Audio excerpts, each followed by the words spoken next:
Ibrahim Traoré reçoit une lettre du pape avant sa mort. Un choc pour l'Afrique. Le soleil n'avait pas encore percé l'horizon d'Ouagadougou lorsque le téléphone de Moussa Diallo, conseiller principal d'Ibrahim Traoré, vibra sur sa table de nuit. Il était 5h42. L'écran affichait un numéro international masqué. En temps normal, Moussa aurait ignoré l'appel. Mais les temps n'étaient de plus normaux depuis que le capitaine Traoré, à seulement 34 ans, avait pris les rênes du Burkina Faso. « Allô ?» répondit-il encore engourdi par le sommeil. « Monsieur Diallo, ici le cardinal Pietro Giovanni Franco, du bureau personnel de sa sainteté. » La voix grave et mesurée parlait un français impeccable, avec un léger accent italien.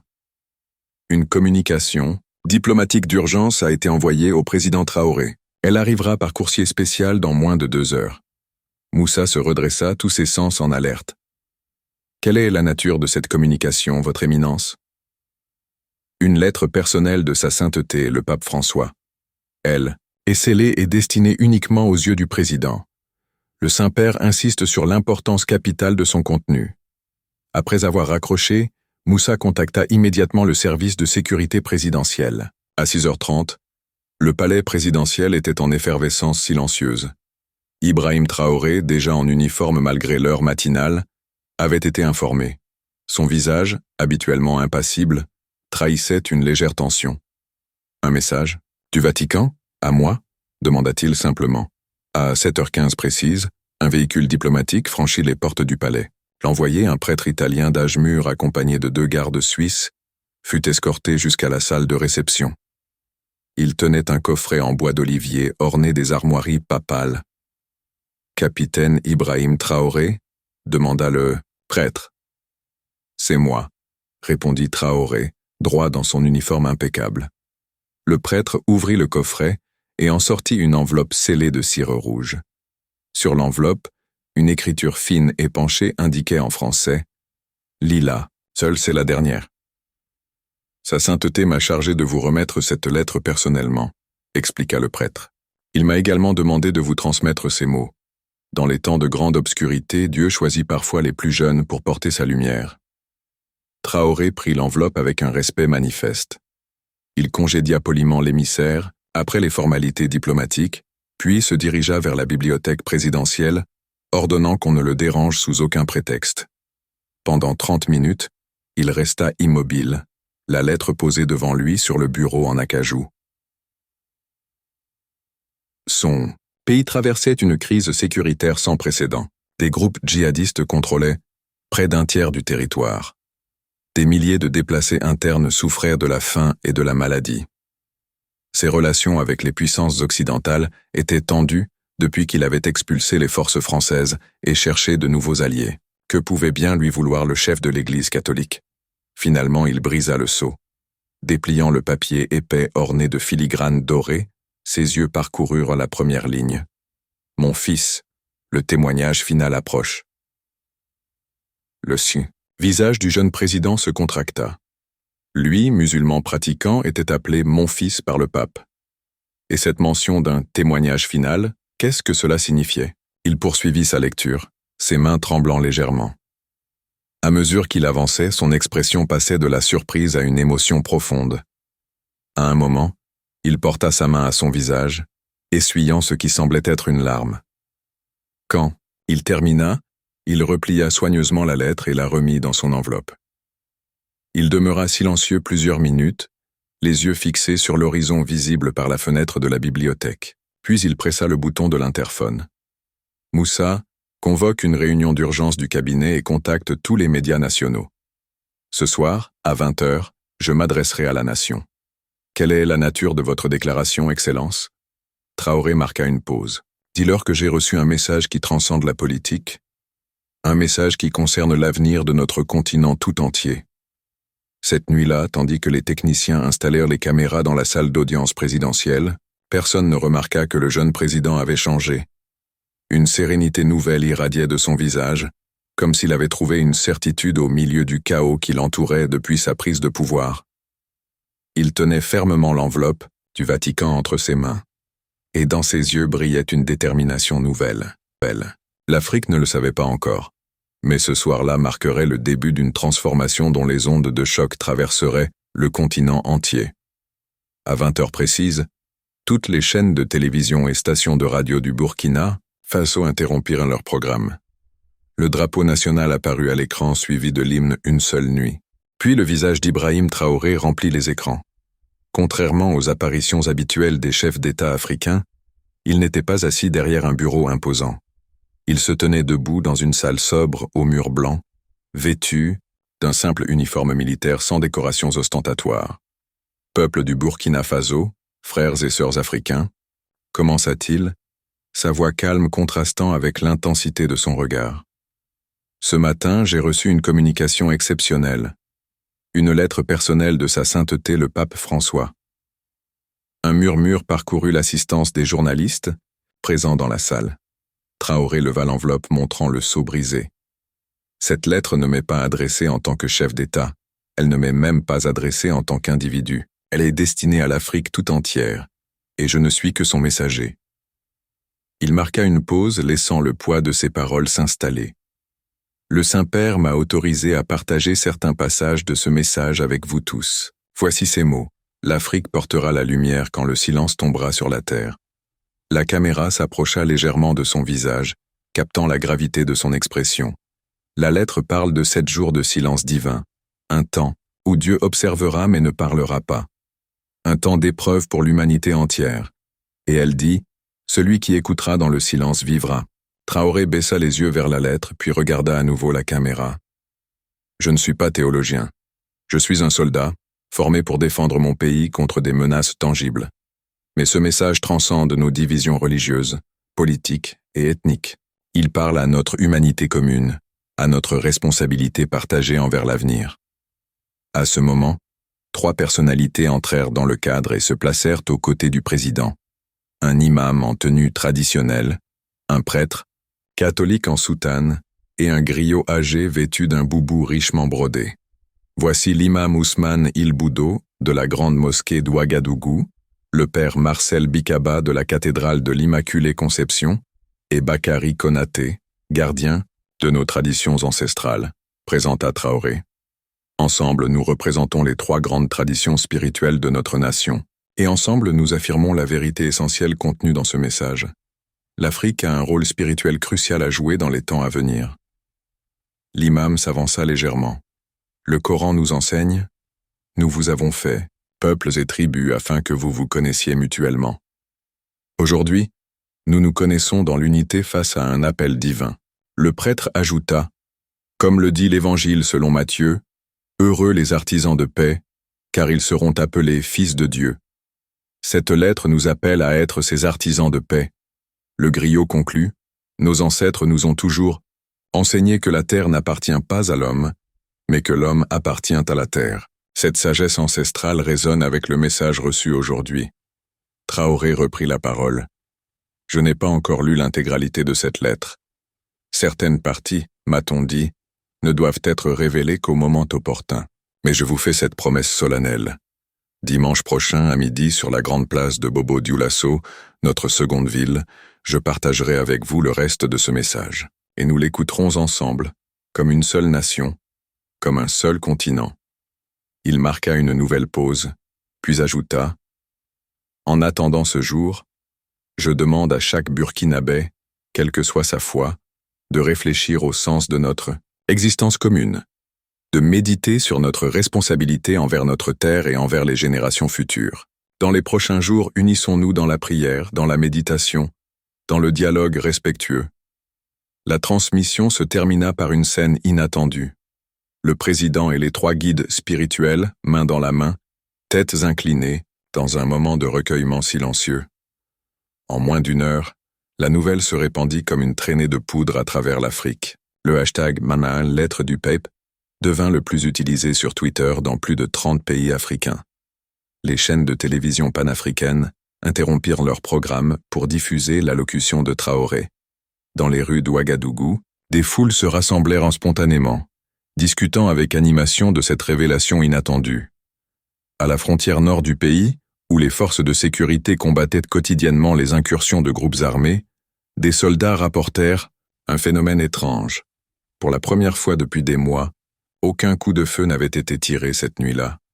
Dans son bureau, tard dans la nuit, Ibrahim Traoré reçut un appel du Vatican. La voix du pape François lui-même résonna dans le combiné. « Mon fils, tu as bien commencé. Maintenant, prépare-toi pour l'épreuve qui vient, car la lumière attire toujours les ténèbres avant de les dissiper. » Traoré raccrocha, son regard perdu dans la nuit africaine visible par sa fenêtre. Il savait que les jours à venir mettraient à l'épreuve non seulement sa foi, mais aussi son courage et sa détermination, car certains ne voudraient pas que le message contenu dans cette lettre soit entendu. Dès l'aube du jour suivant, l'impact de l'annonce d'Ibrahim Traoré se fit sentir bien au-delà des frontières du Burkina Faso. À Bamako, Dakar, Abidjan, Niamey, et jusque dans des capitales plus éloignées comme Nairobi, Kinshasa ou Johannesburg, les médias ne parlèrent que de cela. Traoré reçoit une lettre prophétique du pape François. Les spéculations allèrent bon train. Certains commentateurs évoquaient une stratégie politique habile du jeune président pour renforcer sa légitimité.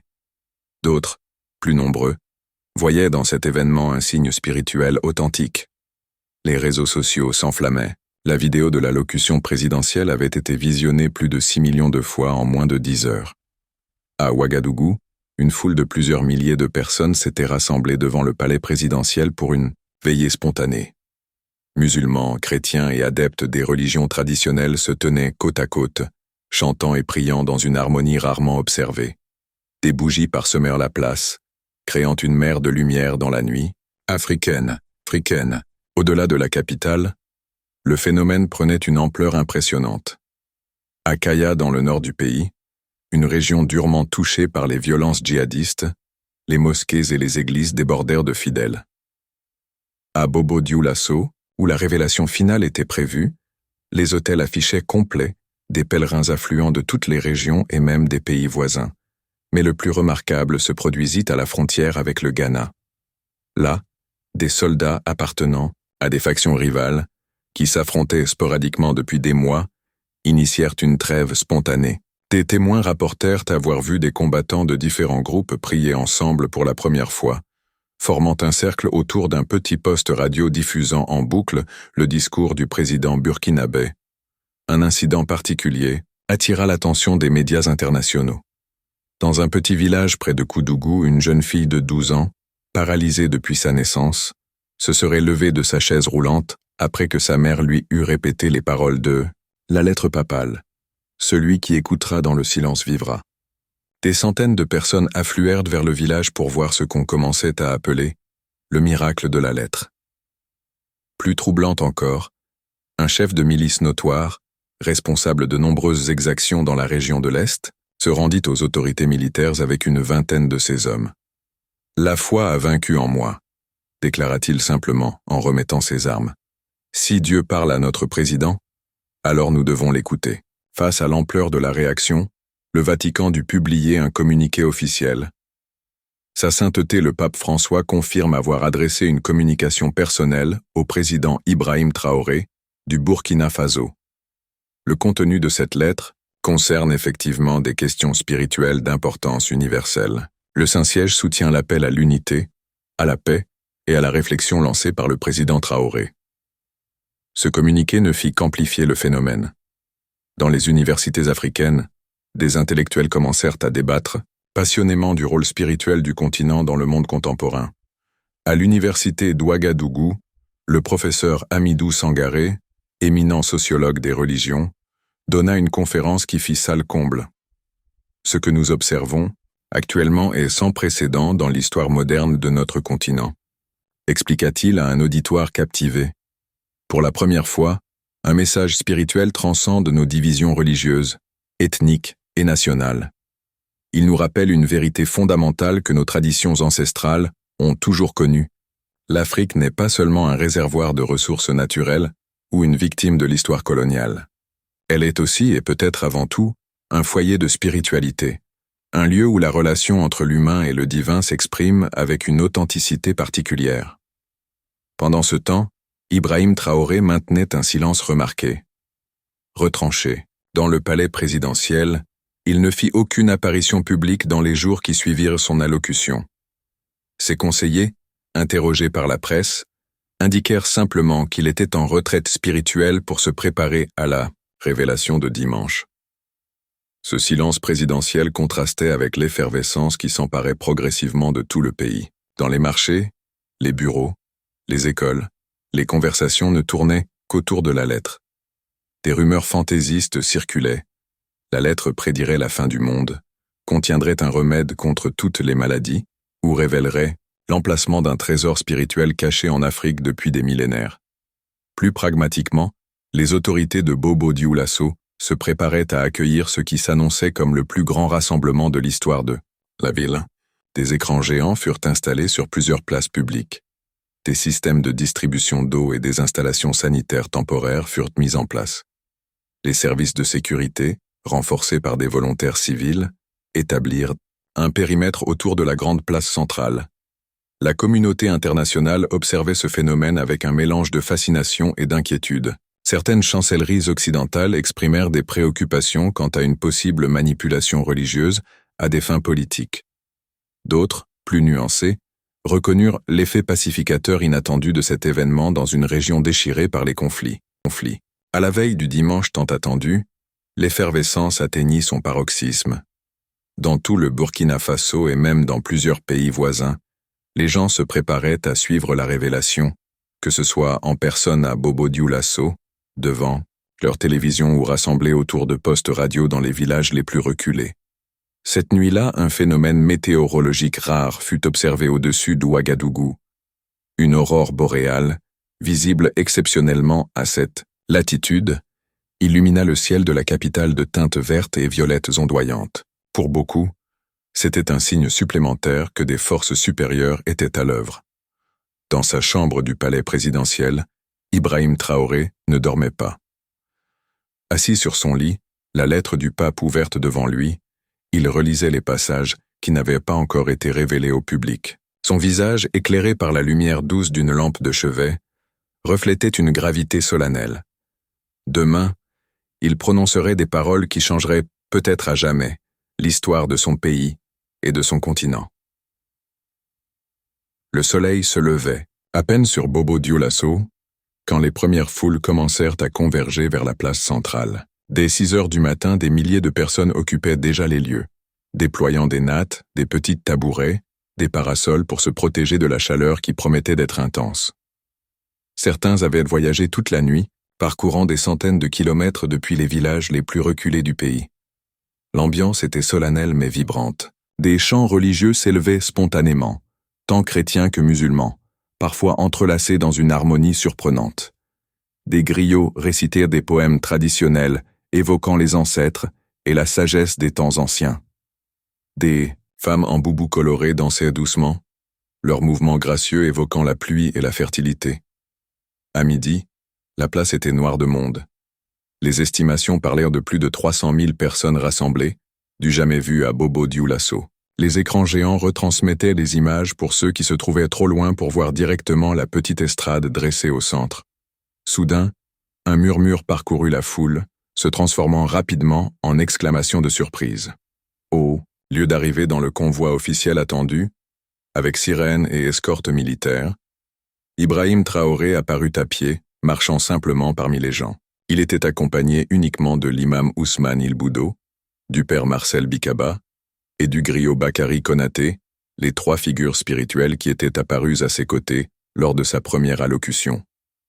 Le président ne portait pas son uniforme militaire habituel, mais une simple tenue traditionnelle mossi.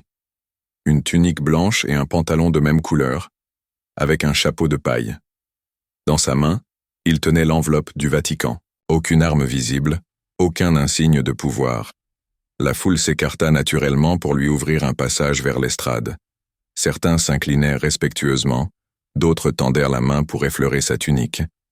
Arrivé sur l'estrade, Ibrahim Traoré s'approcha du micro.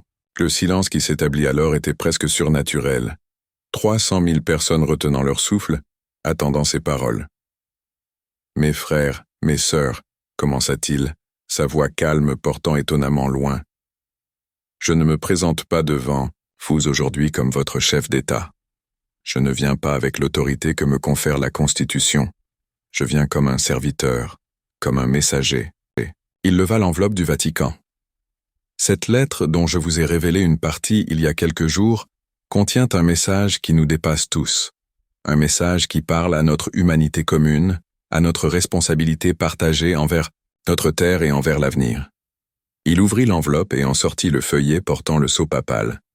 Je vais maintenant vous lire les passages que le Saint-Père m'a autorisé à partager avec vous, aujourd'hui. Écoutez non pas avec vos oreilles, mais avec votre cœur.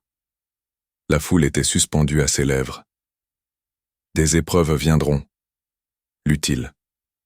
Le monde connaîtra des tribulations comme il n'en a pas connues depuis des générations.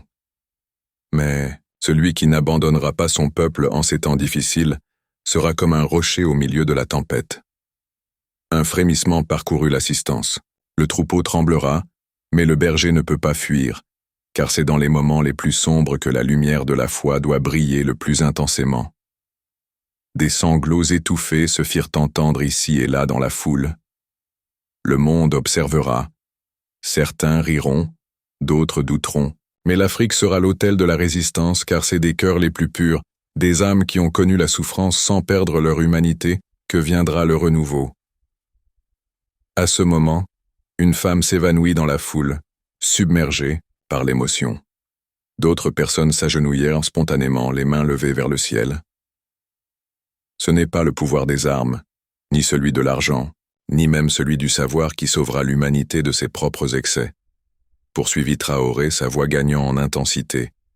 C'est le pouvoir de l'amour, de la compassion, de la fraternité véritable. Ce pouvoir que l'Afrique a préservé malgré des siècles d'oppression et d'exploitation. Il marqua une pause, laissant ses paroles pénétrer les cœurs et les esprits. Et quand viendra le moment où les puissants de ce monde n'auront plus de réponse, quand leurs systèmes s'effondreront sous le poids de leurs contradictions, alors ils se tourneront vers ceux qu'ils ont si longtemps ignorés ou méprisés. Ils se tourneront vers l'Afrique. La voix de Traoré s'adoucit pour lire la dernière phrase. La foi ne faillit jamais, même face à la mort. Il replia soigneusement la lettre et la remit dans son enveloppe. Puis il regarda la foule, ses yeux parcourant lentement l'immense assemblée devant lui. « Mes frères, mes sœurs, reprit-il de sa propre voix, je ne suis pas venu ici simplement pour vous lire une lettre. Je suis venu pour initier une mission qui nous concerne tous, quel que soit notre âge, notre ethnie, notre religion. » À ce moment, un homme se fraya un chemin jusqu'au pied de l'estrade. C'était un homme d'une quarantaine d'années, au visage marqué par une vie rude. « Président Traoré, cria-t-il, je dois parler. » Les gardes s'avancèrent pour l'intercepter, mais Traoré leva la main pour les arrêter. « Laissez-le parler, » ordonna-t-il. L'homme monta sur l'estrade, tremblant visiblement. « Mon nom est Adama Konaté, » dit-il, sa voix amplifiée par le micro. « Je dois confesser devant vous tous, devant Dieu et devant notre président. J'ai été recruté par des gens puissants, pour assassiner le capitaine Traoré aujourd'hui. » Un murmure d'horreur parcourut la foule. Les gardes du corps se tendirent, mais Traoré resta parfaitement calme. « J'avais un pistolet, » poursuivit l'homme, les larmes coulant sur son visage. Je devais tirer pendant qu'il lisait la lettre. Mais quand j'ai entendu ces mots, quand j'ai vu comment notre président est venu sans protection, comme un simple homme parmi son peuple, quelque chose s'est brisé en moi. Je ne pouvais pas le faire. Je ne peux plus être l'instrument de ceux qui veulent garder notre continent dans les ténèbres. Il tomba à genoux devant Traoré. Je demande pardon à Dieu. Je demande pardon à mon peuple. Je demande pardon à vous, président. Un silence stupéfait enveloppa la place. Puis, dans un geste qui allait être immortalisé par des centaines de caméras et devenir iconique dans toute l'Afrique, Ibrahim Traoré se pencha et aida l'homme à se relever. « Le pardon est le commencement de la guérison, » dit-il, assez fort pour que le micro capte ses paroles. « Et la guérison de notre continent commence aujourd'hui. » Se tournant à nouveau vers la foule, Traoré éleva la voix. « Voici le véritable message de cette lettre. L'Afrique peut être un phare pour le monde, non pas par sa puissance militaire ou économique, mais par sa force spirituelle, par sa capacité à pardonner, à guérir, à unir au lieu de diviser. C'est cette mission que j'embrasse aujourd'hui, non pas comme votre président, mais comme votre frère. » La foule explosa en acclamations et en chants. Des gens pleuraient ouvertement, d'autres dansaient de joie. Sur l'estrade, L'imam, le prêtre et le griot entourèrent Traoré et Adama Konaté dans une étreinte symbolique qui transcendait toutes les divisions. Ce jour-là, quelque chose changea au Burkina Faso. Quelque chose changea en Afrique. Une graine fut plantée, qui allait porter des fruits bien au-delà de ce que quiconque aurait pu imaginer. Dans les semaines et les mois qui suivirent la révélation de Bobo Dioulasso, un phénomène remarquable se déploya à travers le Burkina Faso et au-delà de ses frontières. Ce que beaucoup avaient d'abord considéré comme un événement ponctuel, peut-être même une manœuvre politique habile, se transforma en un véritable mouvement spirituel et social panafricain. À Ouagadougou, le gouvernement d'Ibrahim Traoré lança officiellement le programme Piliers de l'Espoir, une initiative ambitieuse structurée autour des 3 valeurs centrales évoquées dans la lettre papale: la foi, la réconciliation et la justice sociale. Dans chaque province du pays, des comités mixtes furent créés, réunissant leaders religieux, autorités traditionnelles et représentants de la société civile. Leur mission? Traduire ces principes abstraits en actions concrètes adaptées aux réalités locales. Les résultats ne tardèrent pas à se manifester. Dans la région du Sahel, durement touchée par les violences extrémistes, des dialogues intercommunautaires sans précédent furent initiés. Des chefs de communauté, Peul, Mossis et Touareg, qui s'évitaient depuis des années, se réunirent autour de la même table. Sous l'égide des Piliers de l'Espoir, ils signèrent un accord de paix local baptisé Pacte de la lettre, s'engageant à résoudre leurs différends par le dialogue plutôt que par les armes. À Dori, une ville qui avait accueilli des milliers de déplacés internes fuyant les violences, un projet de village de la réconciliation fut lancé. Ces nouvelles communautés mixtes, où cohabitaient des familles de différentes ethnies et religions, devinrent des laboratoires vivants de coexistence pacifique. Les jeunes y recevaient une éducation mettant l'accent non seulement sur les compétences académiques traditionnelles, mais aussi sur les valeurs spirituelles partagées par les différentes traditions. La lettre originale du pape François fut placée dans une capsule de verre spécialement conçue et exposée au cœur d'Ouagadougou, dans un nouveau pavillon de l'unité, accessible à tous. Chaque jour, des milliers de visiteurs, nationaux et internationaux, venaient contempler ce document qui avait déclenché une transformation si profonde. Autour de la capsule, des écrans diffusaient en continu des témoignages de personnes dont la vie avait été changée par le message. L'impact s'étendit bien au-delà des frontières du Burkina Faso.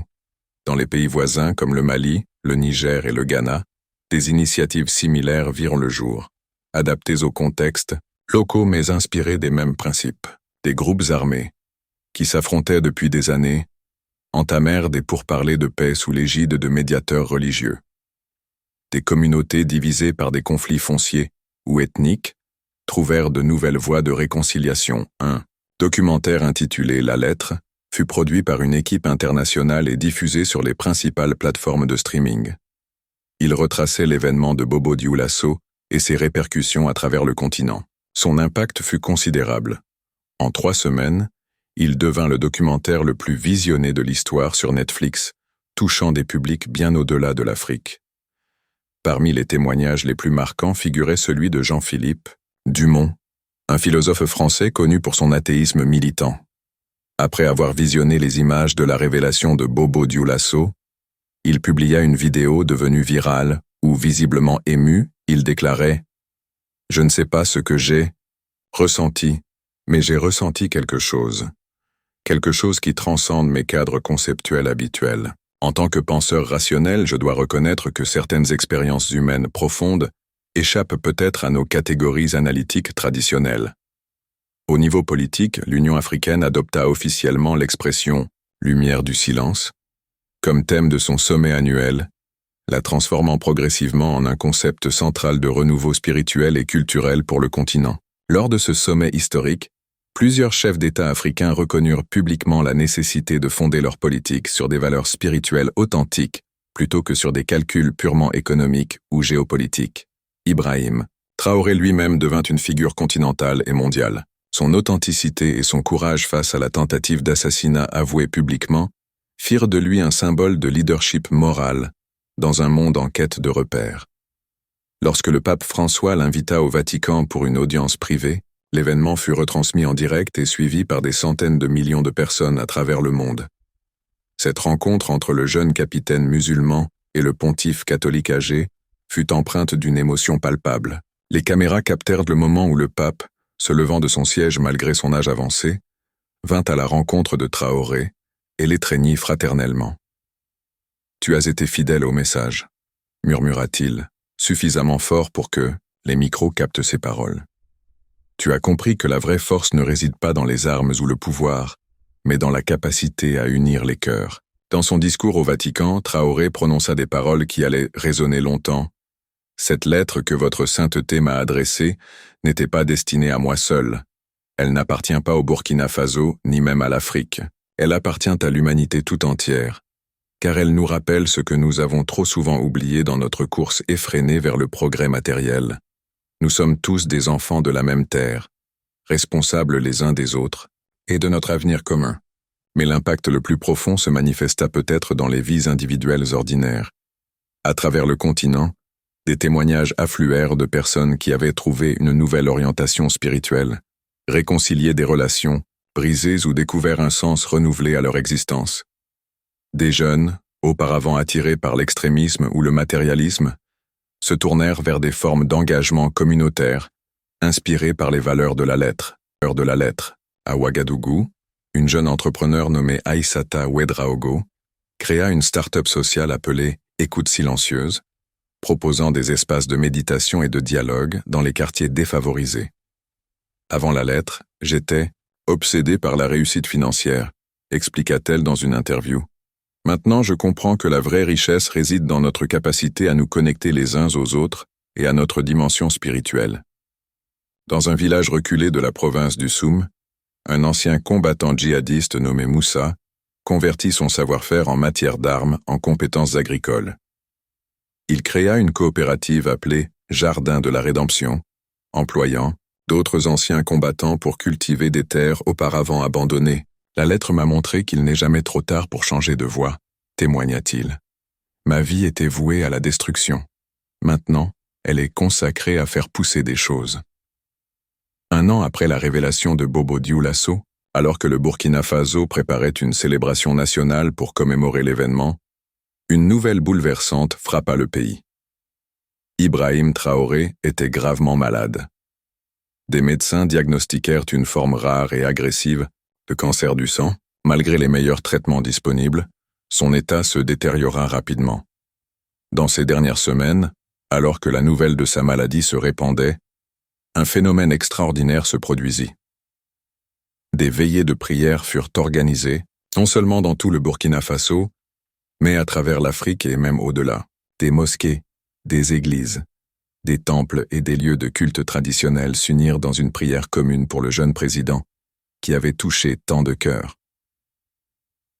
Ibrahim Traoré passa ses derniers jours entouré de sa famille et de quelques proches conseillers.